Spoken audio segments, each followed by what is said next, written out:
Daniel's heart stopped dead when the mother of the crying child he'd rescued turned out to be Katie, his college sweetheart who disappeared from his life 15 years ago. The shock of recognition froze them both on her doorstep, erasing time and unearthing feelings neither had dared acknowledge still existed. Before we continue, don't forget to subscribe to the channel, like the video, and comment where in the world you're watching from. Let's go. The October rain fell in a gentle mist, turning the world soft around its edges. Daniel Fletcher pulled his jacket tighter, quickening his steps as he headed home from the hardware store, a small bag of electrical supplies swinging from his fingers. He had promised Emma they would finish her science project tonight, a simple circuit board that would light up when completed correctly. At 12, his daughter was showing a promising interest in engineering that both delighted and intimidated him. How was he supposed to keep up with her brilliant mind when he was just a construction foreman who had barely made it through community college? The thought of Emma waiting at home, probably already setting up their workspace at the kitchen table, brought a smile to his face. 6 years as a single dad had been the hardest and most rewarding experience of his life. 6 years since Melissa had walked out, leaving nothing but a hastily scrawled note and a void that Daniel had fought every day to fill. The neighborhood bus stop came into view, a simple bench beneath a metal awning. Daniel was about to walk past when he noticed her, a small figure hunched at the edge of the bench, shoulders shaking slightly. A little girl,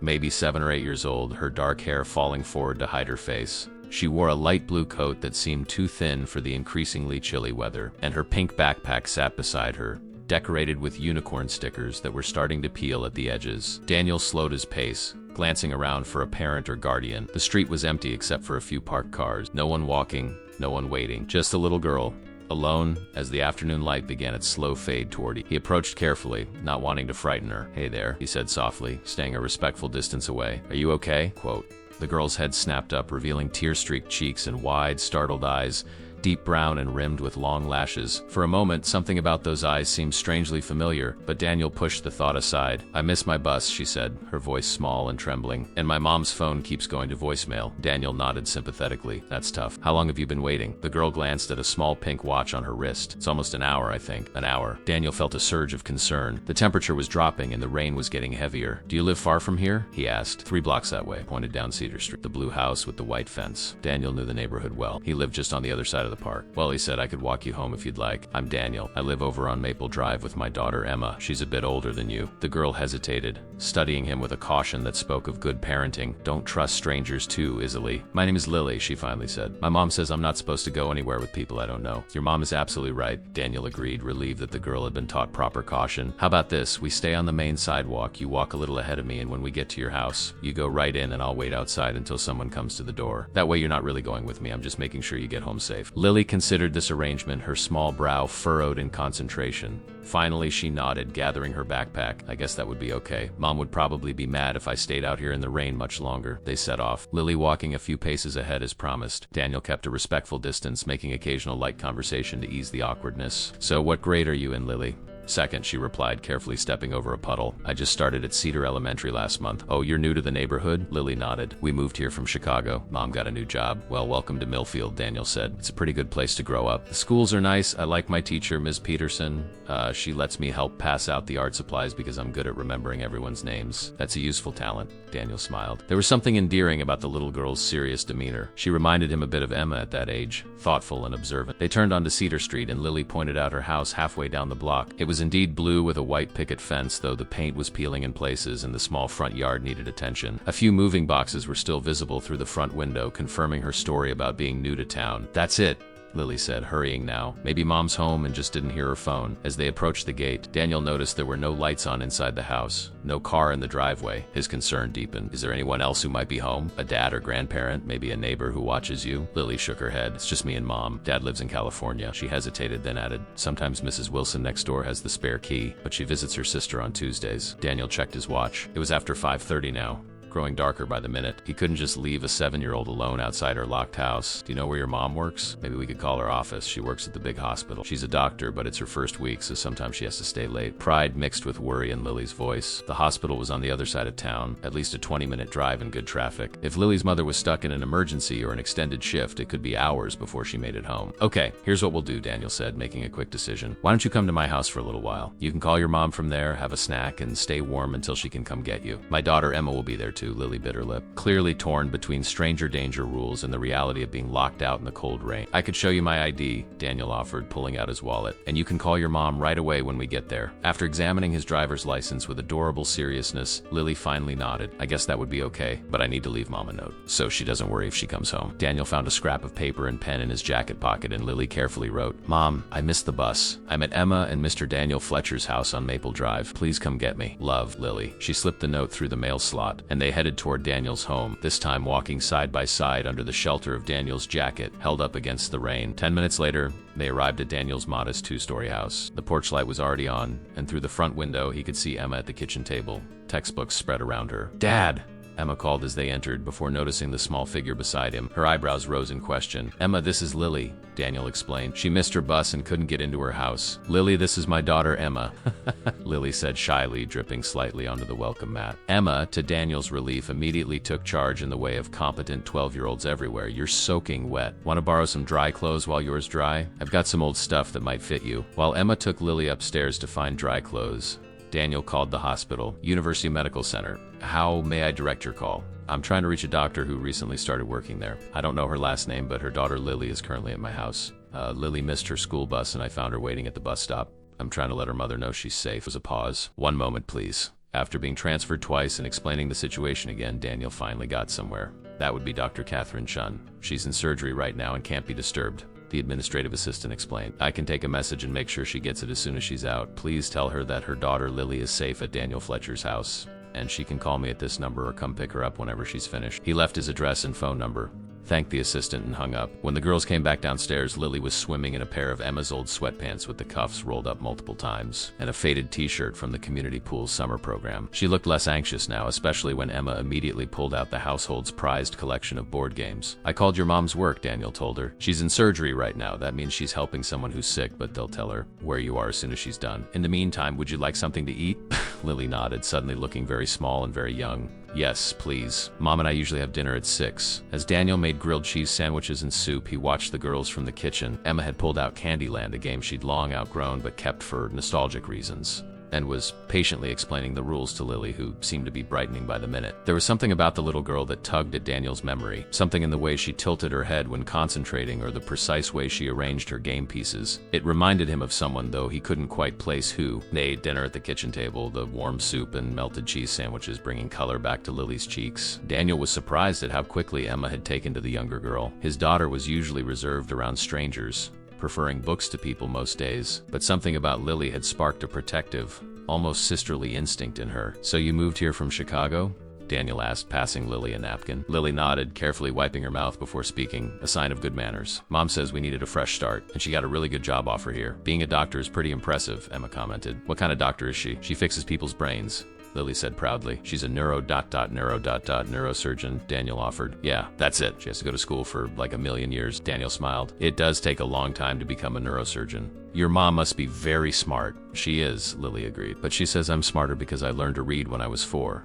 After dinner, the girls returned to their games while Daniel cleaned up the kitchen, occasionally glancing at the clock. It was after 7:30 now, and he was beginning to worry. Surgeries could run long, he knew, but surely someone would have given Dr. Chun the message by now. As if reading his thoughts, Emma appeared in the kitchen doorway. Dad, Lily's getting worried about her mom. Could we try calling the hospital again? Daniel dried his hands on a dish towel. Good idea. This time when he called, he was informed that Dr. Chun was out of surgery and had received the message. She was finishing up with her patient, but would be on her way shortly. Your mom will be here soon, Daniel told Lily, who visibly relaxed at the news. She's finished helping her patient and is wrapping things up at the hospital. Can we finish our game while we wait? Lily asked, looking to Emma. Sure thing, Squirt, Emma replied with newfound affection. Daniel settled on the couch with his laptop to catch up on some work emails, keeping one eye on the front window. The rain had stopped, but the streets glistened under the streetlights. It wasn't until Lily went to the bathroom that Emma slid into the seat beside him, her voice low and urgent. Dad, I think I know who Lily's mom is. Daniel raised an eyebrow. Oh? Remember that article we read in the newspaper last month about the new hotshot neurosurgeon the hospital recruited from Chicago? The one who pioneered that technique for operating on children with brain injuries? Daniel's memory flickered vaguely. What about her? Her name was Dr. Chun too, and she had a daughter. Emma's eyes were wide with the excitement of her detective work. What if it's the same person? Millfield's a small town, but not that small, Daniel said reasonably. There could be more than one Dr. Chun with a daughter who moved here from Chicago. Emma rolled her eyes with the exasperation only preteens can muster. Dad, how many neurosurgeons named Chun who recently moved from Chicago with a second-grade daughter do you think there are? When she put it that way, it did seem like an unlikely coincidence. But Daniel wasn't following Emma's excitement. Okay, so Lily's mom is probably the new neurosurgeon at University Medical. That's nice.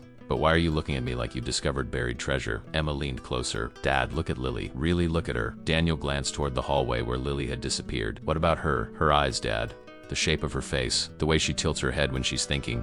Don't you see it? Before Daniel could respond, Lily returned and Emma quickly changed the subject to their game. But now Daniel found himself studying the little girl more carefully. There was something familiar about her, something that had been nagging at him since he first saw her at the bus stop. The doorbell rang at 8:15 and Lily leapt to her feet. That's probably your mom, Daniel said, getting up to answer it. Emma, can you help Lily gather her thing? Daniel smoothed down his shirt, suddenly aware he was still in his work clothes from the day, and opened the front door. The woman on his doorstep was silhouetted by the porch light, her dark hair pulled back in a practical bun, wearing scrubs beneath an open coat. She was mid-sentence before he could even greet her. I'm so sorry about this. They only just gave me the message and I came as fast as I... She stopped abruptly as their eyes met and Daniel felt the world tilt beneath his feet. Catherine Chun. Except the last time he'd known her, almost 15 years ago, she'd been Katie Chang, his college girlfriend during his brief stint at Northwestern before he dropped out to work construction. Danny? The old nickname fell from her lips in a whisper. Katie, he managed, his voice equally stunned. For a heartbeat, they stared at each other, time collapsing between them like a house of cards. She looked different, more polished, more confident, with fine lines around her eyes that spoke of years and experiences he knew nothing about. But her eyes were the same,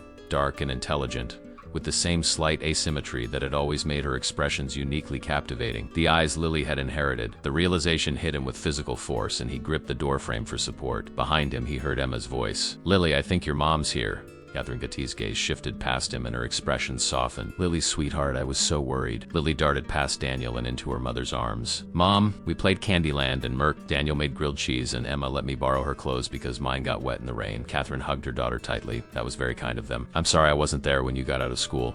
The surgery ran long and my phone died. Daniel was still staring, his mind racing through calculations he wasn't prepared to make. Lily was 7. Almost 8. 15 years ago, he and Katie had been together for nearly 2 years before they'd broken up. He'd left Chicago, returned to his hometown, met Melissa a year later. Mom, can I show Emma my backpack stickers before we go? I told her about my space collection. Catherine nodded, releasing her. Just for a minute, honey. As Lily ran back inside, the two adults were left facing each other in the charged silence of the porch. You're a neurosurgeon, Daniel said inanely, because it was safer than asking the question pounding in his brain. Catherine nodded. And you're still in Millfield. Never left. He swallowed hard. Katie, Lily is. Daniel, she began simultaneously. They both stopped. Daniel gestured for her to continue. Catherine drew a deep breath. I don't know what to say. I never expected to see you again, especially not like this. Is she mine?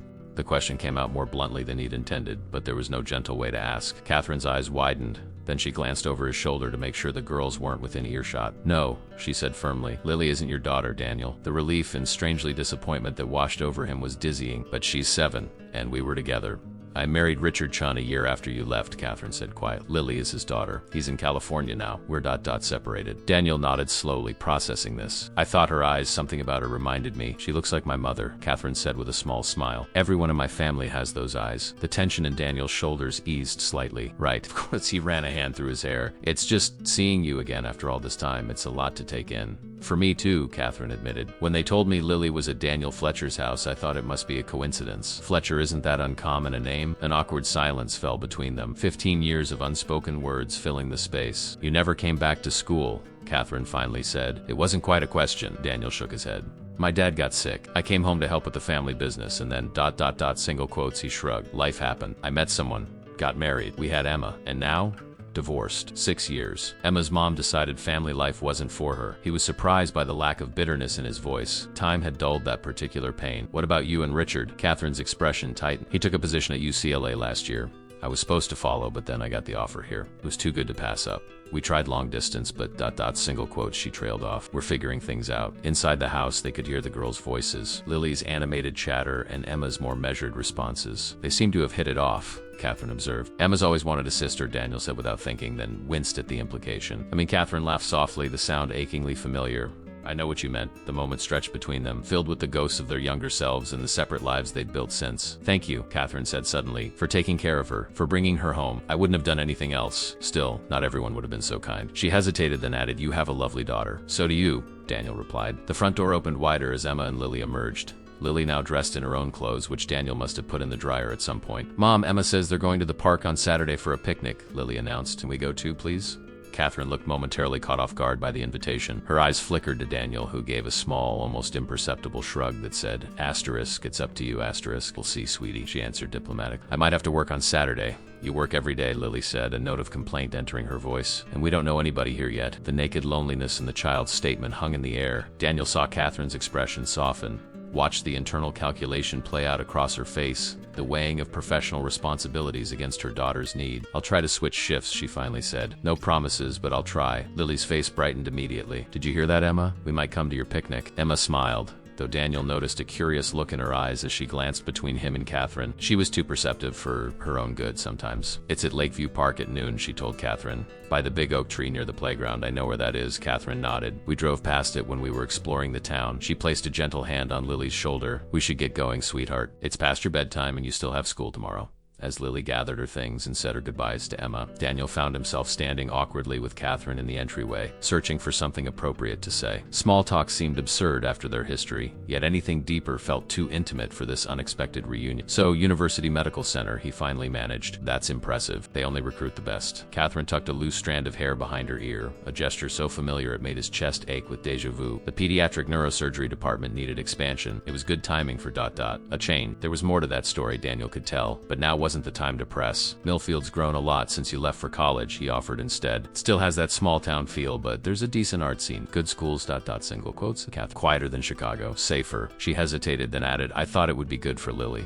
Especially with everything ... happening." The way she said it, Daniel understood she was referring to more than just the move or her separation from Richard. Something else had driven her decision to relocate to a small town she'd once been eager to escape. Lily returned with her backpack, now chattering about how Emma had promised to lend her a book about a girl detective. "Ready to go?" Catherine asked, her professional composure sliding back into place. To Daniel, she added, "Thank you again, truly. I don't know what would have happened if you hadn't found her." "Anyone would have done the same," Daniel demurred. Catherine's smile was small but genuine. "No, they wouldn't have. Some things don't change, do they, Danny?" The nickname slipped out again, a tiny crack in her carefully maintained facade. For a flash, he saw the Katie he had known, earnest, a little idealistic, always seeing the best in him. "It was good seeing you, Katie," he said quietly, using her old name in return. "Surprising, but good. You too." She held his gaze for a moment longer than necessary, then turned her attention back to her daughter. "Come on, Lily. Let's go home." Daniel and Emma stood in the doorway, watching as Catherine led Lily to a sensible sedan parked at the curb. Once they drove away, Emma closed the door and turned to her father with her arms crossed. "So," she said, drawing out the word, "that was weird." Daniel laughed despite himself. "Yeah, it was a bit weird. Were you going to tell me that you know Lily's mom?" He sighed, leading the way back to the living room. "It's complicated, M. Duggar. Chung, Catherine and I knew each other a long time ago, before you were born. We went to college together briefly." Emma's eyes narrowed.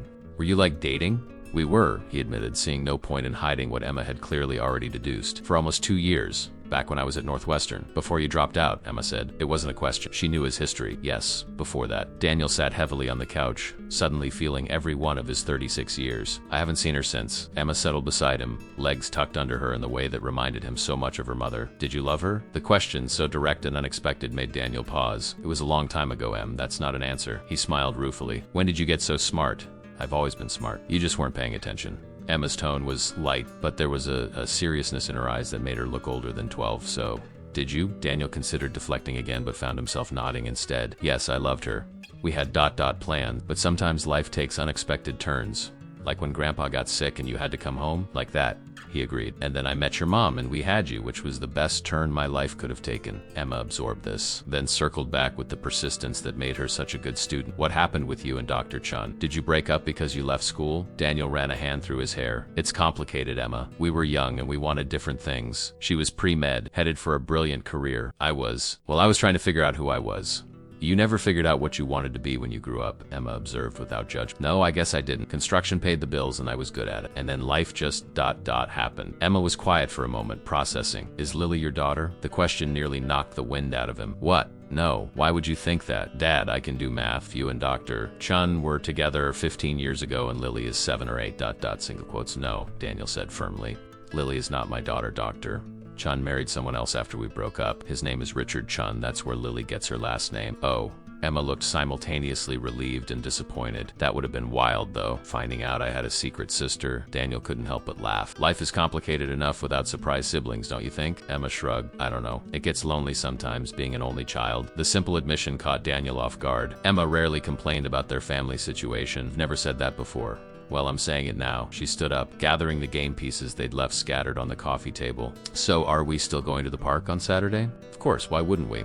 Emma gave him a look that suggested he was being deliberately obtuse because it might be awkward. With your ex-girlfriend who's now a brain surgeon? Dr. Chun might not even come, Daniel pointed out. She said she might have to work, but what if she does come? Daniel considered this. The prospect of seeing Catherine again sent a complicated mix of emotions coursing through him: anxiety, curiosity, and something else he wasn't ready to name. Then we'll be polite and friendly, like adults who have moved on with their lives, he said with more certainty than he felt. It was a long time ago, Em. We're different people now. Emma didn't look convinced. If you say so. She yawned dramatically. I'm going to bed. Are we still working on my science project tomorrow?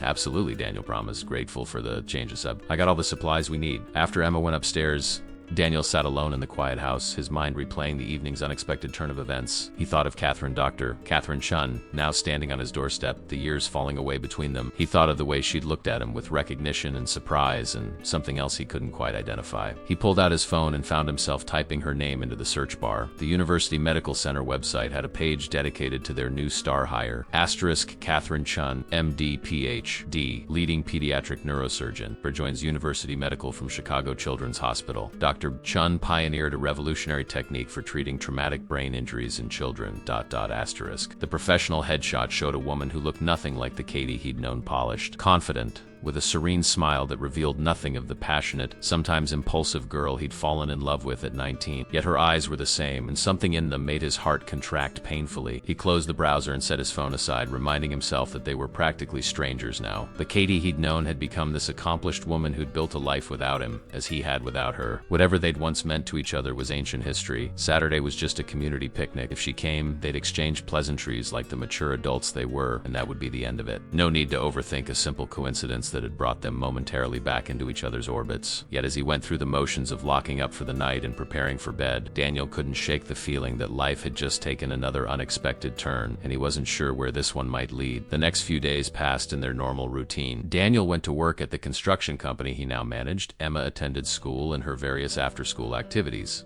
And there was no further mention of Catherine or Lily Chun. But the invitation to the picnic hung in the air like an unresolved chord, creating a subtle tension that neither of them acknowledged direct. On Friday afternoon, as Daniel was reviewing blueprints for a new commercial development, his phone buzzed with a text from an unknown number. * Daniel, this is Catherine Chun. I got your number from Emma, who apparently exchanged information with Lily at some point. Lily is very excited about tomorrow's picnic. Is there anything we can bring? * Daniel stared at the message for a long moment. Emma had given his number to Lily. When had that happened? He typed and deleted several responses before finally settling on *.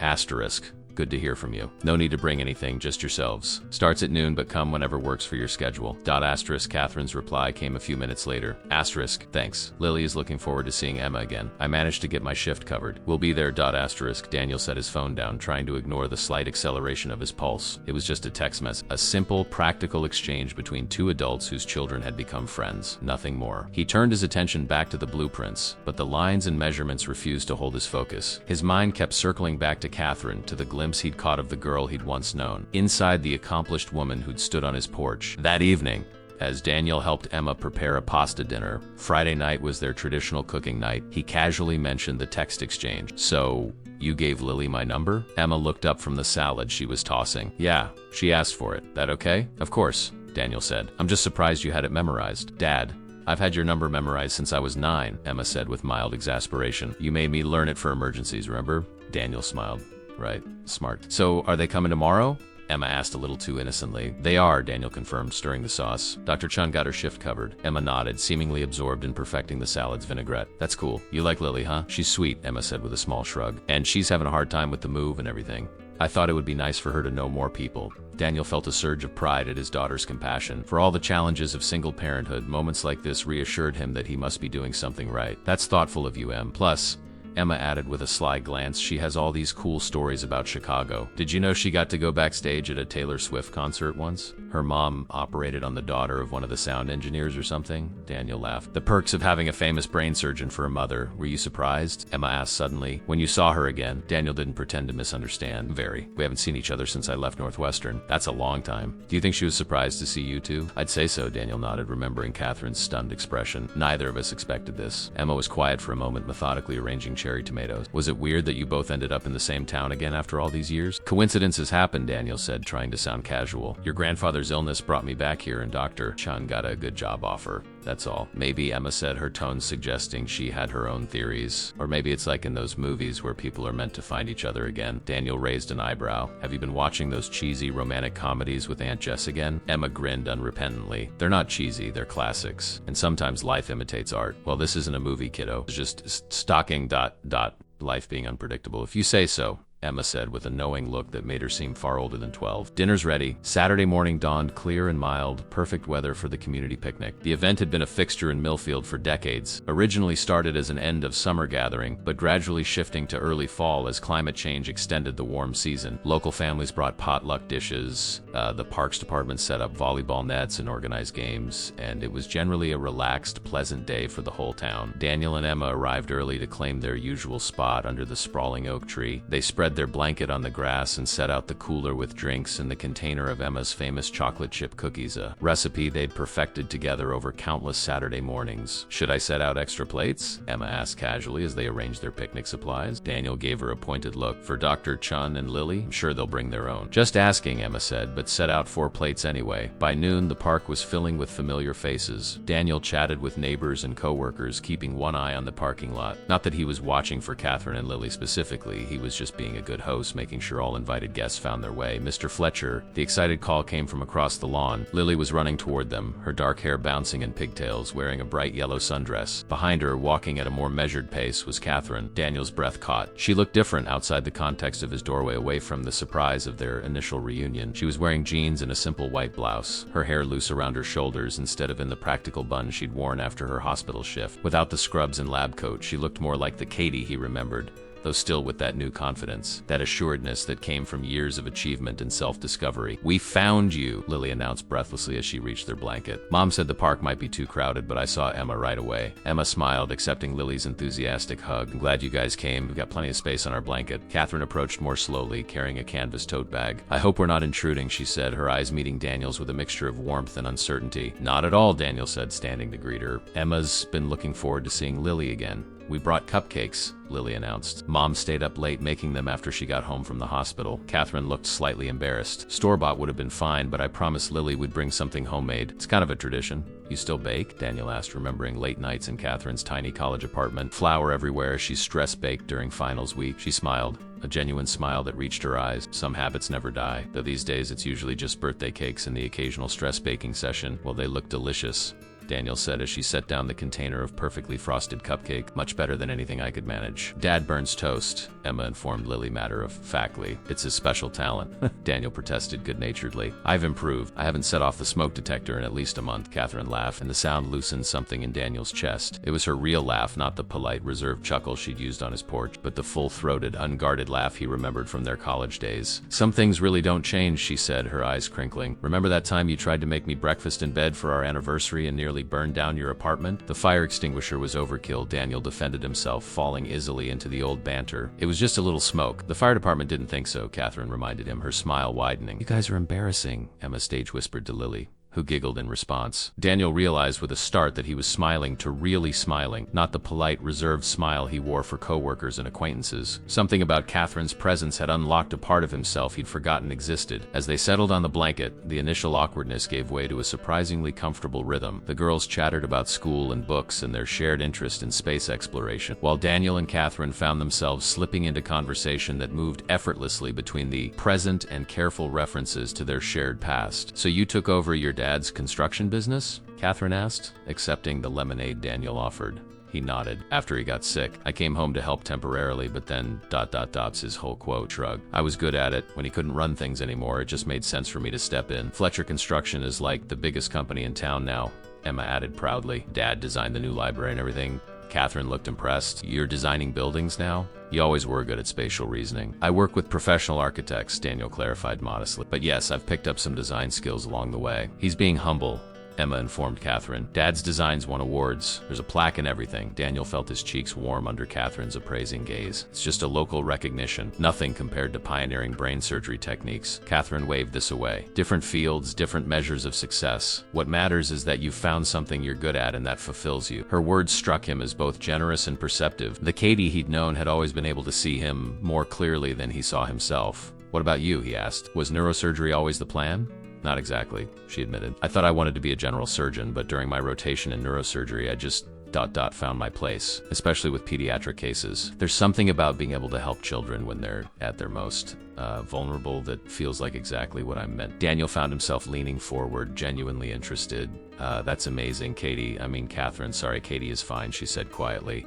Between old friends, the simple permission felt significant somehow. A small bridge extended between their past and present. Their conversation was interrupted by a Parks Department volunteer announcing the start of the annual three-legged race. Emma immediately jumped up, grabbing Lily's hand. We have to do this, she insisted. Dad and I win every year. Not exactly, Daniel corrected, laughing. We came in third last year, only because Mrs. Peterson and her grandson cheated, Emma said dismissively. They were practically carrying each other. Catherine looked hesitant. I'm not sure I'm dressed for racing, Oh, come on, Mom, it'll be fun. You should see your competitive side, Daniel told Lily with a conspiratorial grin. Your mom once challenged the entire biochemistry department to a trivia contest because they said pre-med students were all memorization and no critical think. Did she win? Lily asked eagerly. Crushed them, Daniel confirmed. Katie has always been brilliant. Catherine's cheeks colored slightly. I can't believe you remember that. Some things stick with you, Daniel said simply. The children's pleading eventually won out, and soon they were lining up at the starting line, Emma and Daniel as one team, Catherine and Lily as the other. The race involved pairs with their inside legs bound together, trying to coordinate their movements across the field to a finish line about 50 yards away. Remember, it's right, left, Daniel coached Emma as they secured the bandana around their legs. And we start on 3, nearby. Catherine was kneeling to fasten the cloth around her and Lily's ankles, giving careful instructions. It's about rhythm, sweetie. We'll count together. The volunteer raised a whistle to his lips. On your marks, get set, go. The field erupted in chaos and laughter as 20 or so pairs lurched into motion. Some teams fell immediately,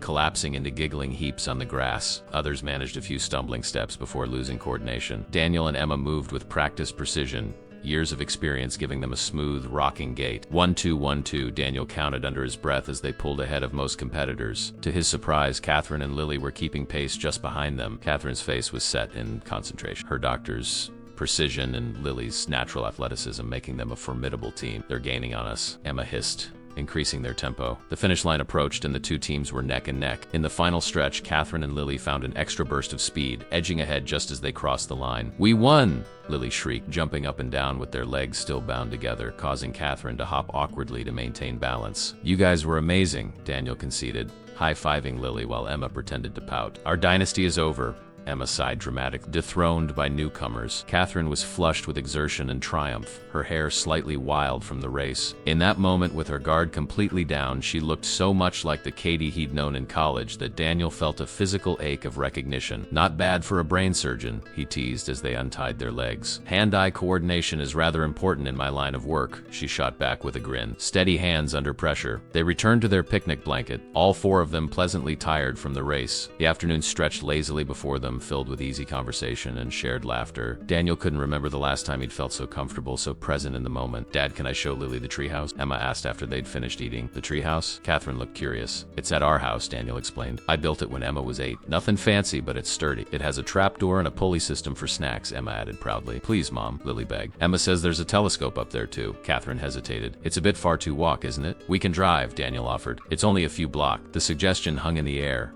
carrying more weight than a simple change of location. Going to Daniel's house meant extending their time together, moving their unexpected reunion from neutral territory to personal space. I don't want to impose, Catherine began, but Lily interrupted with another, please, Mom. That made resistance futile. If you're sure it's no trouble, she finally agreed, looking to Daniel. No trouble at all, he assured her, trying to ignore the flutter of nervousness in his stomach. Besides, I think our daughters have formed an alliance and resistance maybe. They packed up their picnic supplies, said goodbye to neighbors and friends, and headed to the parking lot. Daniel found himself walking beside Catherine while the girls ran ahead. Their earlier shyness completely evaporated. Lily seems really taken with Emma, Catherine observed. It's nice to see her so animated. The move has been hard on her. Emma's enjoying the big sister role, Daniel said. It's good for her too. She can be a bit solitary sometimes, like her father.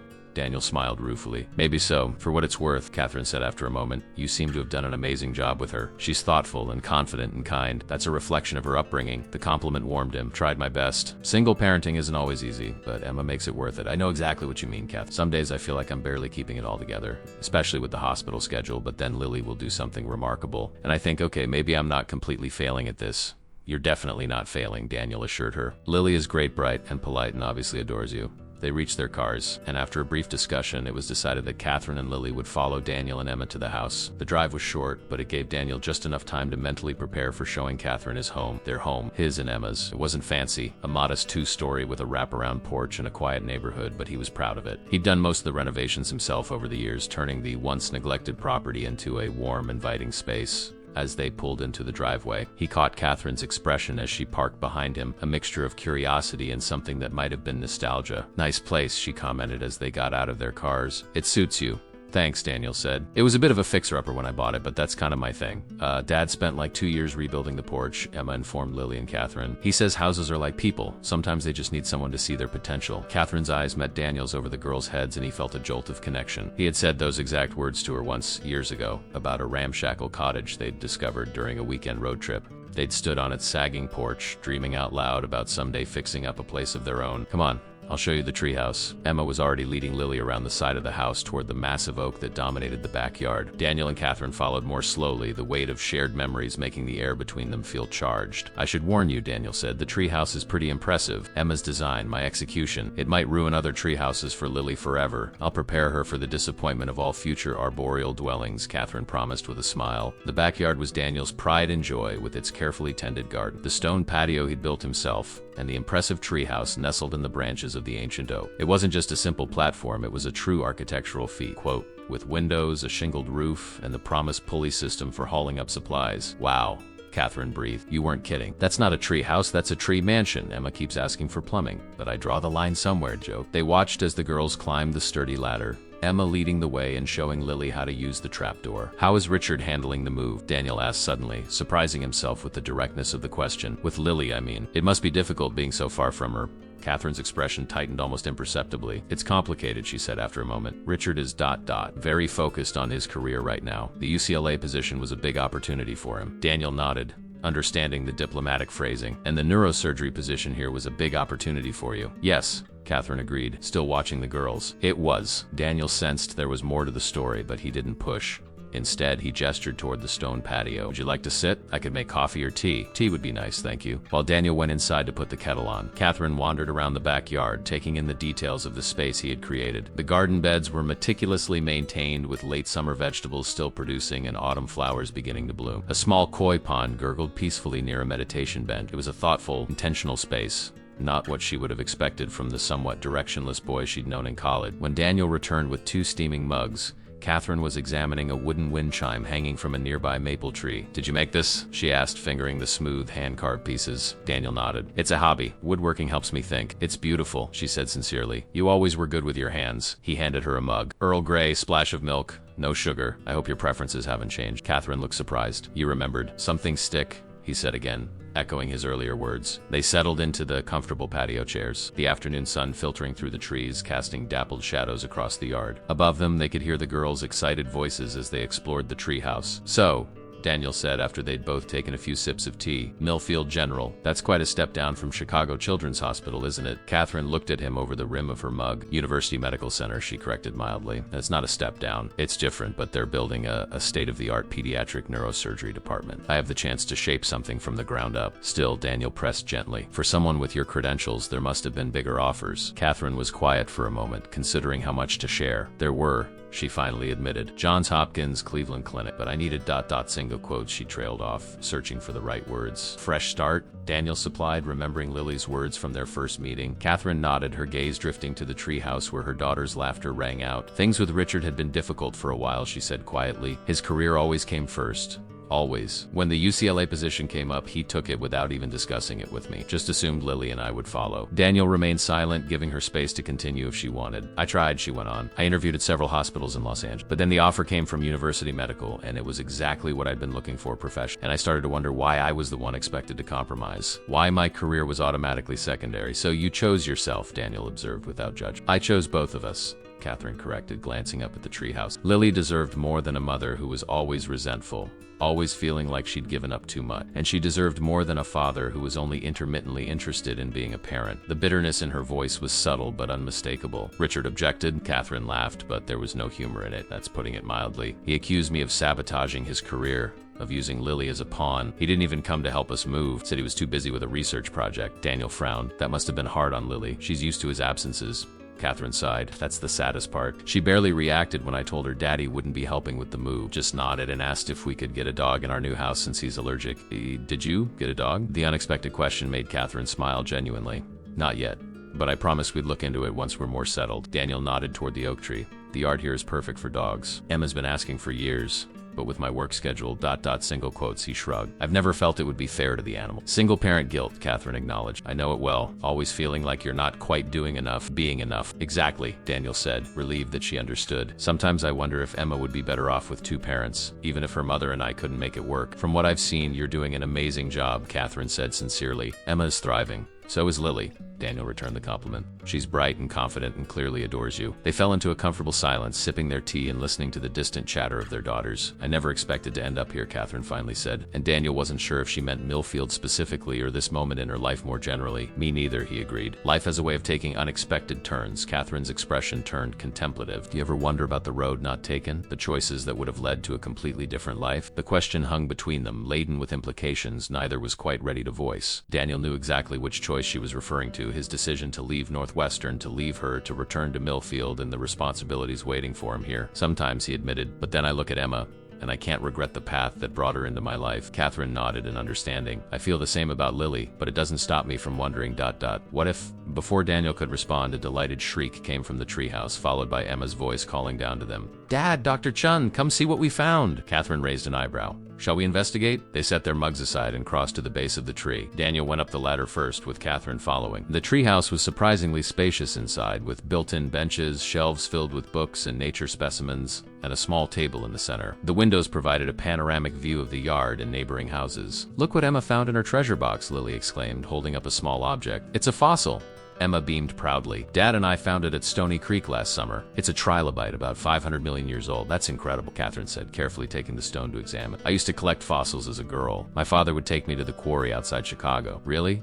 Emma looked intrigued. We go fossil hunting at least twice a year. Dad knows all the best spots. Maybe single quotes, Lily began tentatively, looking between the adults. Maybe Dr. Chun and I could come sometime? The innocent question created a momentary stillness in the treehouse. Daniel glanced at Catherine, trying to gauge her reaction. That might be fun, Catherine said carefully. If your dad doesn't mind, I'd be happy to show you our secret spots, Daniel replied, equally measured. Fossil hunting is always better with fellow enthusiasts. The rest of the afternoon passed in a pleasant blur. They examined Emma's collection of fossils, rocks, and pressed flowers. Daniel showed Catherine the telescope he'd installed in the treehouse roof, a retractable skylight that Emma had designed herself. The girls chattered about school projects and books they'd read, while the adults gradually relaxed into the unexpected comfort of each other's company. It wasn't until Catherine glanced at her watch and exclaimed over the time that the spell was broken. It's after 6, she said with surprise. We should probably get going. Lily has homework to finish for Monday. Do we have to? Lily complained, looking up from the nature journal Emma was showing her. We're having fun. School night rules still apply, even on weekends, Catherine said firmly, though her tone was gentle. We need to go home, get dinner, and make sure you're ready for the week. The girls reluctantly said their goodbyes, extracting promises to see each other again soon. As they climbed down from the treehouse, Emma whispered something to Lily that made the younger girl giggle and nod enthusiastically. Daniel walked Catherine and Lily to their car, conscious of a strange reluctance to see them leave. The day had unfolded in ways he could never have predicted, creating a bridge between his past and present that felt both unsettling and right. Thank you for today, Catherine said as Lily climbed into the back seat, for including us in your picnic tradition, and for single quotes. She gestured vaguely toward the house and yard. All of this. It was good having you both here, Daniel replied sincerely. We should do it again sometime. I'd like that, Catherine said. And for a moment they simply looked at each other, the years between them simultaneously vast and non-existent. Mom, can Emma come to our house next time? Lily called from inside the car. Catherine laughed. We'll see, sweetheart. To Daniel, she added more quietly once we're properly unpacked. There are still boxes everywhere. Emma's room looked like a disaster zone for months after we moved in, Daniel assured her. No judgment here.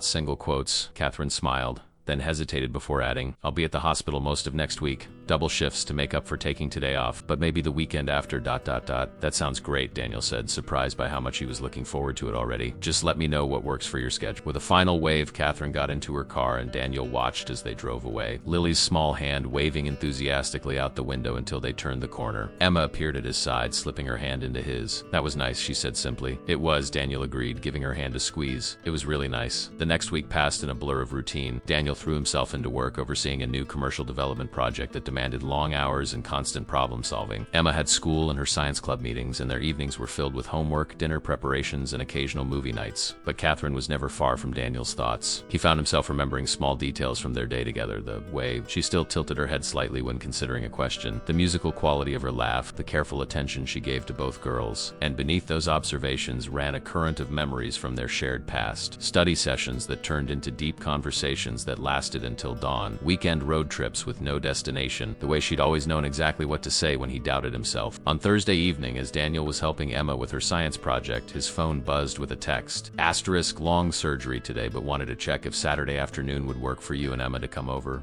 Lily hasn't stopped talking about showing Emma her rock collection. No pressure if you're busy. **. Daniel smiled at the screen, earning a curious look from Emma. Who's that? She asked, peering over his shoulder. Dr. Chun, Daniel replied, trying to sound casual. She's inviting us over to their house on Saturday. Emma's face lit up. Can we go, please? Don't you have that math club thing in the morning? It ends at noon, Emma said quickly. We could go after that. Daniel pretended to consider it carefully, though the answer was never in doubt. I suppose we could make that work. Yes. Emma pumped her fist triumphantly. I want to see Lily's telescope. She says it's better than ours. Is that so? Daniel raised an eyebrow. It sounds like a challenge, he texted back. * Saturday afternoon works perfectly. Emma's looking forward to it. Can we bring anything? * The response came quickly. * Just yourselves, and maybe prepare to judge a heated debate about which telescope is superior. * Daniel laughed aloud, drawing another curious glance from Emma. Dr. Chun says Lily is ready to defend her telescope's honor against ours. It's on, Emma declared with mock seriousness. Astronomical war has been declared. On Saturday, after Emma's math club meeting, they stopped at a local bakery to pick up dessert, despite Catherine's insistence that they didn't need to bring anything. Daniel selected a mixed berry tart that looked suitably impressive. You're nervous, Emma observed as they got back into the car. What?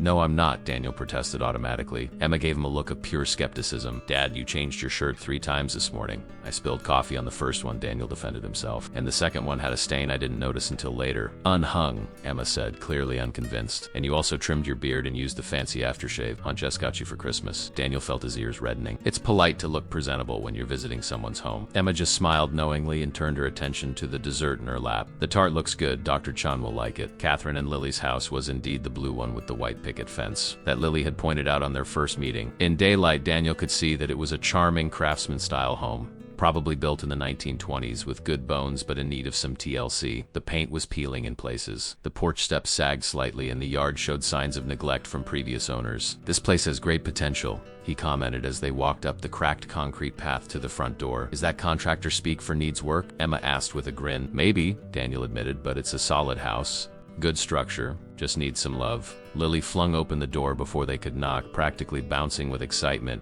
You're here, Emma. Come see my room. I set up all my rocks and my star projector and everything. Catherine appeared behind her, wiping her hands on a kitchen towel. Hello. Welcome to our chaos. Sorry about the boxes. There were indeed still plenty of moving boxes stacked in the corners of the living room, but the space was coming together nice. Comfortable-looking furniture, family photos on the walls, and shelves already filled with books gave the house a lived-in feeling despite their recent move. It looks great, Daniel said honestly, handing her the bakery box. We brought dessert. You didn't have to do that, Catherine protested, though she looked pleased as she peeked inside.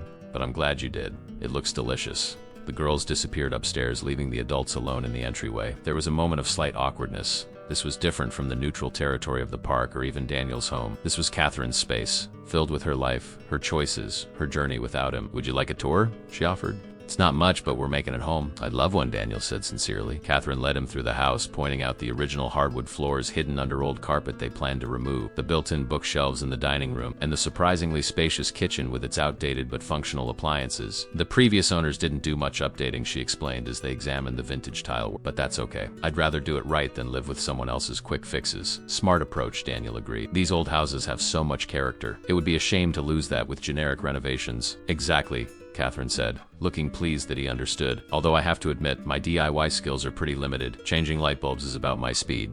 Daniel glanced around the kitchen, mentally cataloging the work it needed: new cabinet facings, updated countertops, probably rewiring for modern appliances. If you ever want advice or an extra pair of hands, he offered casually. I'm pretty good with this stuff. Catherine gave him a grateful smile. I might take you up on that. The bathroom sink has a leak. I've been battling with YouTube tutorials and limited success.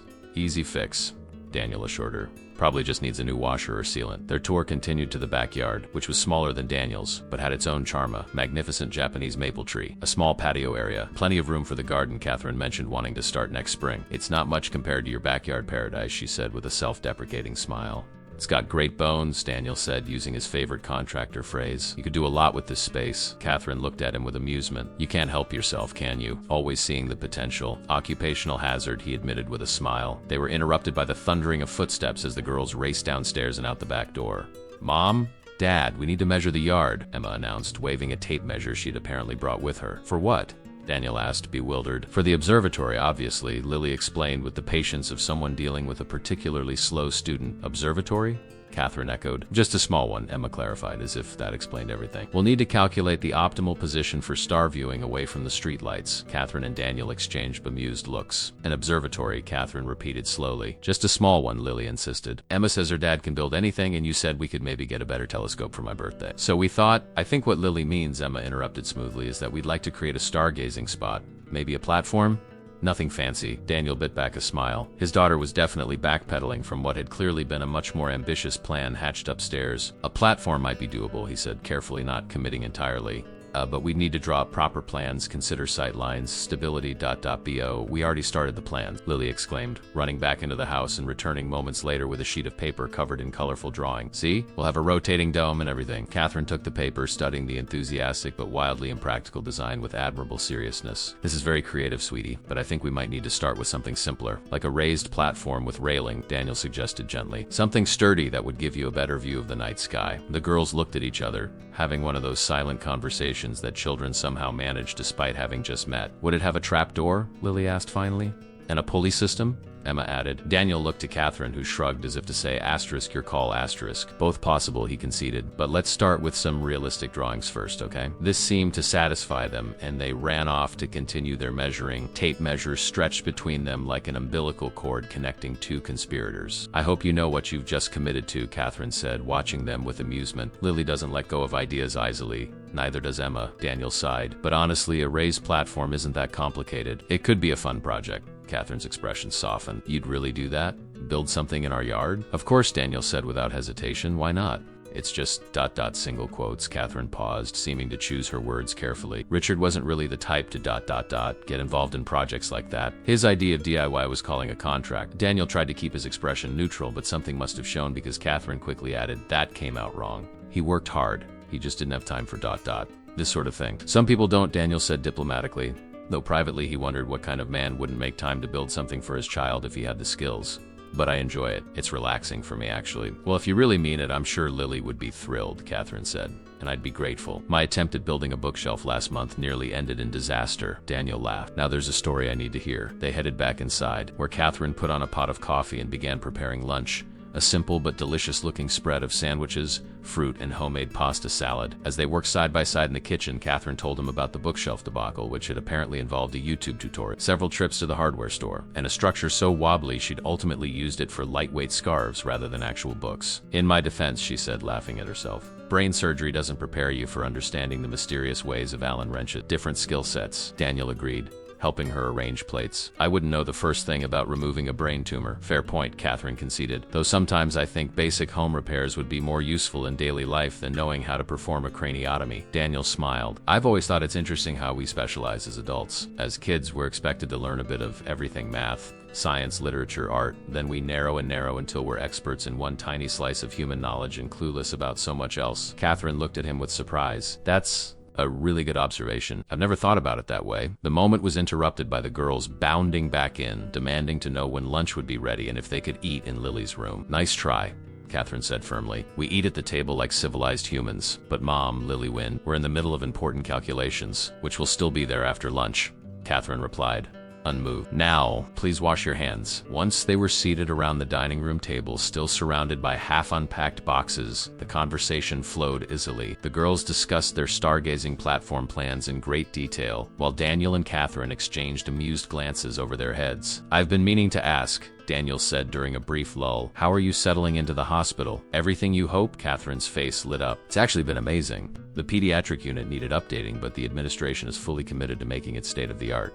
And the cases, she stopped herself. Sorry, medical details probably aren't appropriate lunch conversation. I don't mind, Daniel assured her. I find what you do fascinating. Catherine seemed to consider this, then continued with visible enthusiasm. Well, there's this one case, a 10-year-old with a rare arteria ovinis malformation. Most surgeons wouldn't attempt it, but we're trying a new approach, combining endovascular techniques with microsurgery. Her eyes shone with excitement. If it works, it could become the standard protocol for similar cases. Daniel found himself captivated not just by the content, but by her passion. This was the Katie he remembered, brilliant, driven, excited by challenges that would terrify most people. Mom's the best brain doctor in the whole world, Lily announced proud. She even fixed a famous person once. Lily, Catherine admonished gently. We don't talk about patients, remember? Confidentiality. But you didn't tell me who it was, Lily protested. Just that they were in movies. Emma looked suitably impressed. That's so cool, Dr. Chun. What about you, Daniel? Catherine asked, clearly hoping to change the subject. Any exciting projects at Fletcher Construction? Daniel told her about the new mixed-use development they were building downtown, affordable housing units, above community-focused retail spaces designed with sustainability in mind. It's the biggest project we've taken on, he admitted. Sometimes I wake up at 3 a.m. worrying about it, but when it's finished, it'll provide homes for 30 families who otherwise couldn't afford to live in town,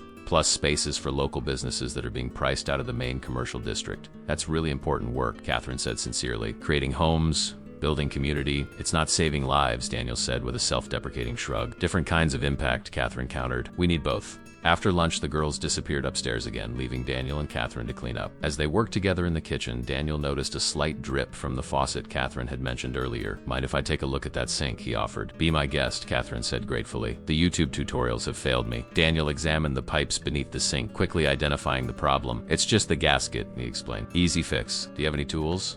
Catherine produced a small toolkit from a lower cabinet, limited but present. Richard took most of the good tools when he moved to California. Daniel bit back a comment about Richard that probably wouldn't have been charitable. Instead, he focused on the task at hand, working efficiently with the tools available. So Lily seems to be adjusting well to the move, he commented as he tightened the connection. Catherine leaned against the counter, watching him work. Mostly. She has her moments. Last week she cried because she missed her friends in Chicago, but she's resilient. More than I was at her age. Kids often are, Daniel agreed. Emma adapted to her mom leaving better than I did, if I'm being honest. Must have been hard, Catherine said quietly. When Emma's mother left, Daniel focused on the pipe, not meeting her eyes. It was for both of us. Melissa ... She wasn't ready for the reality of parenthood. She tried, I'll give her that. But eventually she decided she needed to find herself again. He couldn't keep the trace of bitterness from his voice. Last I heard, she was teaching yoga in Bali. Does she keep in touch with Emma? Birthday cards, occasional video calls. Daniel tightened the final connection. It's better than nothing, I suppose. I'm sorry, Catherine said, and he could tell she meant it. We're okay, Daniel assured her, wiping his hands on a dish towel. It was hard at first, but we found our rhythm. And there, he added, changing the subject as he pointed to the sink. That should do it.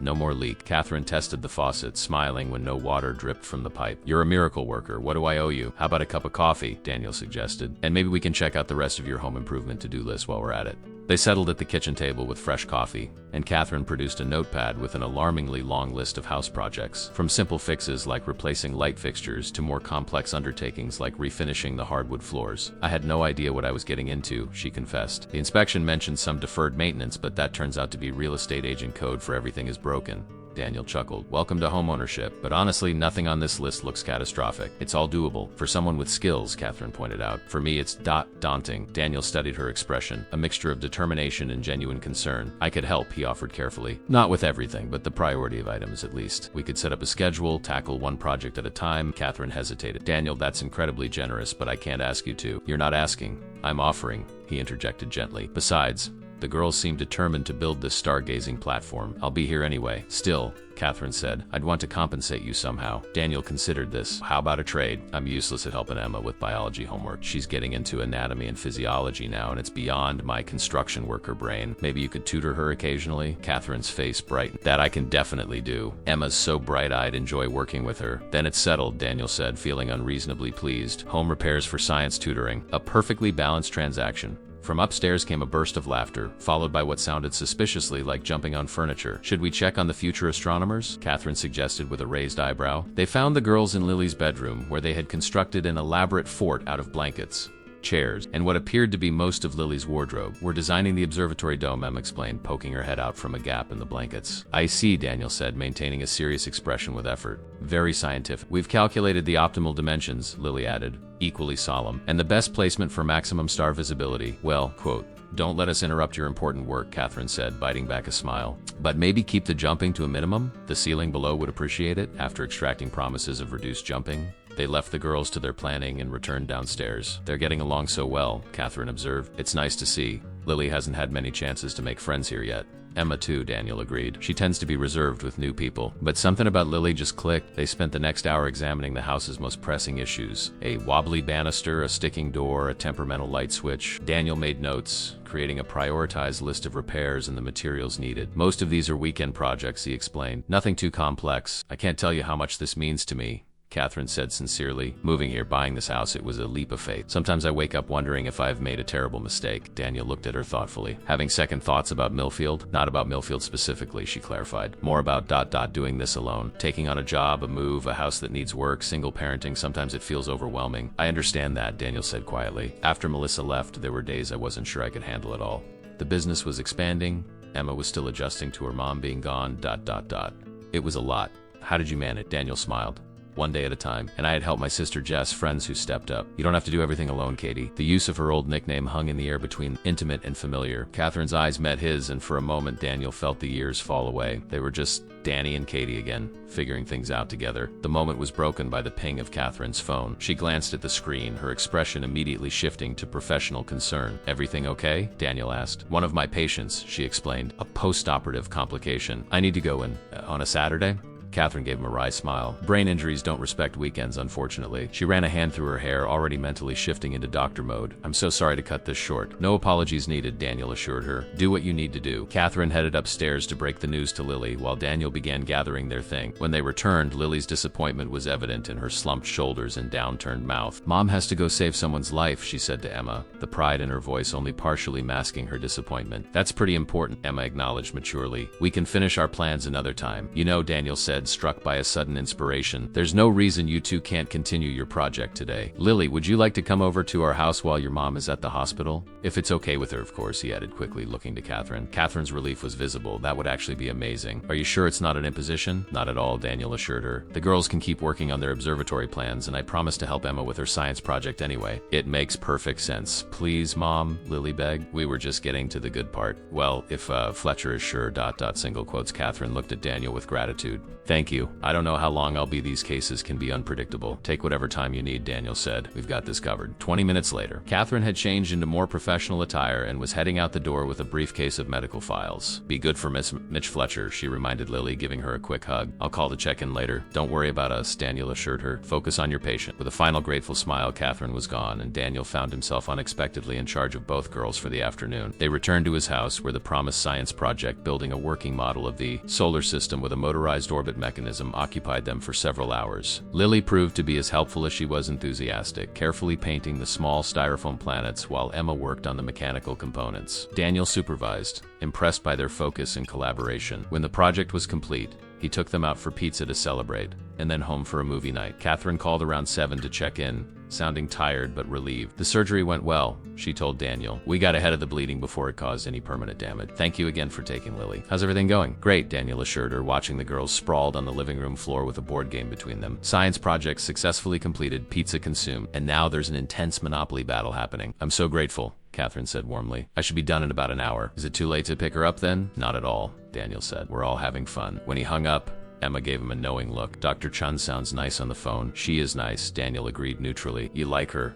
Emma stated matter-of-factly. Daniel felt his ears redden. We're old friends, Hung, Emma said skeptically. Old friends who look at each other like people in movies. Lily glanced up from the game board. My mom likes your dad too, she informed Emma. She was using her special perfume today. She only uses that for important things. Daniel cleared his throat awkwardly. How about some ice cream while we wait for your mom, Lily? The ice cream distraction worked, and the conversation thankfully shifted back to the intricacies of Monopoly. By the time Catherine texted that she was on her way, Lily had managed to bankrupt both Daniel and Emma with a surprising talent for real estate management. Future property developer, Daniel commented as he helped Lily pack up her things. Or neurosurgeon, Emma suggested. She remembers every single property and rent amount perfectly. Lily beamed at the praise. I like numbers, and stars, and frogs. A Renaissance woman, Daniel said solemnly, making Lily giggle. When the doorbell rang, Emma ran to answer it. Daniel heard her greeting Catherine warmly, as if they'd known each other for years instead of days. Something about that easy familiarity made his heart swell. Catherine stood in the doorway, still in her professional clothes, but with her hair now loosened from its earlier neat arrangement. She looked tired but satisfied, the way people do after doing difficult work well. Mom! Lily exclaimed, rushing to hug her. We finished Emma's science project and played Monopoly, and I won. That's wonderful, sweetheart, Catherine said, smoothing her daughter's hair. Did you thank Mr. Fletcher for having you? Thank you, Mr. Fletcher, Lily recited dutifully, then added with genuine enthusiasm, it was the best day ever. You're welcome anytime, Daniel replied, meaning it. He turned to Catherine. Successful surgery? She nodded, relief evident in her expression. Very. We caught the complication early enough to prevent any permanent damage. The patient's stable now. That's great news, Daniel said sincerely. You saved a life today just doing my job, Catherine demurred, though he could tell his acknowledgement meant something. Thank you for taking care of Lily. I don't know what I would have done otherwise. It was our pleasure, Daniel assured her. Truly. She's a delight. Catherine smiled gratefully, then glanced at her watch. It's getting late. We should probably head home. You look exhausted, Daniel observed. Have you eaten anything? Catherine's sheepish expression answered before she could. I grabbed a protein bar from the vending machine. Daniel exchanged a look with Emma, who immediately picked up on his unspoken question and nodded enthusiastically. Why don't you stay for dinner? He suggested. Nothing fancy, just pasta with garlic bread, but it's hot and homemade. Catherine hesitated. You've already done so much today, ... single quotes, Mom. Lily interjected with the directness only children can manage. I'm starving, and Mr. Fletcher makes really good spaghetti. We had some for lunch. Well, if you're starving, Catherine said with mock seriousness, I suppose we have no choice. Daniel felt an unreasonable happiness at her acceptance. Perfect. Emma, would you and Lily set the table while I get started on dinner? Catherine followed him into the kitchen. At least let me help. I'm not completely useless in the kitchen, despite evidence to the contrary. You can make the salad, Daniel conceded, handing her a knife and cutting board. I trust you know how to handle sharp objects. I've been known to use a scalpel occasionally, she returned dryly. They worked side by side in comfortable silence for a few minutes, the simple domestic task feeling oddly significant. Daniel was acutely aware of her presence beside him. The faint scent of her perfume, the special one. According to Lily, the graceful efficiency of her movements as she prepared the salad, the occasional brush of her arm against his as they navigated the shared space. This feels familiar, Catherine said suddenly, her voice soft. Working together in a kitchen, Daniel nodded, remembering the tiny apartment they'd shared during their last year together at Northwestern. You always made the salad then too, and I always did the pasta. Some habits don't change, she observed with a small smile. Some shouldn't, Daniel replied, their eyes meeting briefly before they both looked away. Dinner was a lively affair, with the girls dominating the conversation, explaining their observatory plans in elaborate detail. Daniel and Catherine listened attentively, offering occasional suggestions and exchanging amused glances over the children's heads. I was thinking, Daniel said as they finished their meal, if you're both free next Saturday, we could start on that stargazing platform. I could pick up the materials during the week, draw up some proper plans, Really? Lily's eyes widened with excitement. A real platform, not just pretend? A real platform, Daniel confirmed. Nothing as elaborate as your rotating dome design, but something sturdy and functional. Can we help build it? Emma asked eagerly. Absolutely. Every good construction project needs a crew. Catherine watched this exchange with a mixture of gratitude and something deeper, more complex. That's incredibly generous, Dan, but I insist on contributing to the cost of materials. We can figure out the details later, Daniel said, waving away her concern. The important thing is, are you free Saturday? Catherine glanced at her phone, checking her calendar. I'm on call Friday night, but I should be off by Saturday morning. Barring emergencies were available. Then it's settled, Daniel declared. Saturday will be observatory construction day, after dinner. While the girls helped with cleanup with minimal splashing, a minor miracle, Daniel and Catherine stepped out onto the back porch. The evening was cool but pleasant, stars beginning to emerge in the darkening sky. Thank you for today, Catherine said, leaning against the porch railing, for watching Lily for dinner. For everything, really. It was nothing, Daniel assured her. It wasn't enough, Catherine insisted quietly. You have no idea what it means having someone to ... rely on. It's been just me and Lily for so long. Even when Richard was technically in the picture. Daniel nodded in understanding. It's the same with me and Emma. You get used to handling everything yourself. It becomes the norm. Exactly, Catherine agreed. And then when someone offers to help, it almost feels ... I don't know, Disorienting? Like you're not sure if you're allowed to accept, Daniel suggested. Catherine looked at him with surprise. Yes, exactly that. They stood in silence for a moment, watching the first stars appear. It's strange, Catherine finally said. When I decided to move here, I never imagined... single quotes, she trailed off, searching for words. Finding an old friend? Daniel supplied. Finding you, she corrected softly. After all these years. The distinction felt significant. Daniel turned to face her fully. I've been thinking about what Emma said, about life imitating art, about people being meant to find each other again. What do you think? Catherine asked, her voice barely above a whisper. Do you believe in that sort of thing? Daniel considered his answer carefully. I don't know about meant to be in some cosmic sense, but I do think... some connections don't really end. They just pause, and given the right circumstances, they can. Resume, that's a nice way of looking at it, Catherine said, her expression thoughtful. I've had a lot of time to think about it, Daniel admitted. Since you showed up on my doorstep looking for Lily. Their conversation was interrupted by the girls bursting onto the porch, eager to show them a particularly bright star they'd spotted from the kitchen window. The moment passed, but something had shifted between them, an acknowledgement of possibilities neither had considered before their unexpected reunion. Later, as Catherine and Lily prepared to leave, there was a new comfort in their goodbyes. No longer the awkwardness of near strangers, but the warmth of people finding their way back to familiarity. Remember, you promised to help with my biology homework, Emma reminded Catherine seriously. I wouldn't forget, Catherine assured her. How about Monday after school? I have a late shift, so I'm free until evening. Perfect, Emma beamed. I'll bring my textbook. At the front door, Catherine paused. Lily already headed to the car. This has been unexpected, she said to Daniel, her voice warm with understatement. In a good way, I hope, Daniel replied. In the best way, she confirmed with a smile that reached her eyes. I'll see you Saturday? For Operation Observatory? Operation Observatory it is, Daniel agreed. I'll text you the supply list in case you have any suggestions. Catherine nodded, then surprised him by leaning forward and brushing a light kiss against his cheek. Thank you again, Danny, she murmured before turning to join Lily at the car. Daniel stood in the doorway, watching them drive away, his hand unconsciously rising to touch the spot where her lips had been. He felt Emma step up beside him, slipping her small hand into his. So she said matter-of-factly, you definitely like her. Daniel laughed, squeezing his daughter's hand. You know, Emma, I think I do. Good, Emma declared with satisfaction, because Lily says her mom hasn't smiled this much since before they moved from Chicago. Daniel wrapped an arm around his daughter's shoulders, drawing her close as they went back inside. When did you get so wise about these things? I read a lot, Emma said with a shrug, and I watch people. Besides, she added, with the wisdom of her 12 years, it's pretty obvious. You look at Dr. Chun the way the dad looks at the mom in all those movies Aunt Jess likes. Do I now? Daniel tried to sound casual, but couldn't help smiling. Yep, Emma confirmed. And I think it's nice. Been alone a long time, Dad, this simple observation, delivered without drama or fanfare, struck Daniel with its truth. He had been alone, focusing all his energy on Emma and work, never considering the possibility of finding someone who understood both the challenges and joys of his life. And now, unexpectedly, Katie had re-entered his world.